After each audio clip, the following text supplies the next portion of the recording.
সাইয়েদনা মূসা আলাইহিস সালাম আল্লাহর একবার জিজ্ঞেস করলেন, আল্লাহ আমার সাথে কিয়ামতের দিন জান্নাতের সাথী কে হবে?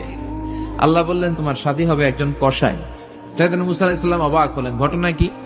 আমি হইলাম নবী আর আমার সাথে জান্নাতে থাকবে কসাই? আল্লাহ বললেন, নিজেই দেখে আসো এটা কেমন কসাই। সাইয়েদনা মূসা আলাইহিস সালাম ছদ্মবেশে কসাইয়ের দোকানে দাঁড়িয়ে রইলেন। কসাই শুধু গোশত কাটে, গোশত বিক্রি করে।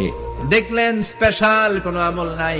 দিন শেষে দোকান বন্ধ করে প্যাকেটের ভেতরে গোশত নিয়ে বাড়ির ভেতরে ঢুকে যাওয়ার পর ঈসা আলাইহিস সালাম ঘরের দরজার কড়া নাড়লেন। কসাই বলে, কে? মূসা আলাইহিস সালাম বললেন, আমি মুসাফির, থাকার জায়গা নেই, আপনি যদি থাকার জায়গা দেন আপনার বাড়িতে থাকবেন। কসাই বলে, এই ঘরে একটু থাকেন, ওই ঘরে আমার একটু কাজ আছে। মূসা আলাইহিস সালাম বললেন, যান, কাজ সেরে আসেন। মূসা আলাইহিস সালাম খেয়াল করলেন, ওই ঘরে মাচার উপর থেকে বয়োবৃদ্ধ এক নারীকে তিনি নামিয়ে গোসল করালেন, টাওয়াল দিয়ে গা মুছিয়ে দিলেন, নতুন জামা পরিয়ে দিলেন, দোকান থেকে আনা সুন্দর গোশতের টুকরাটা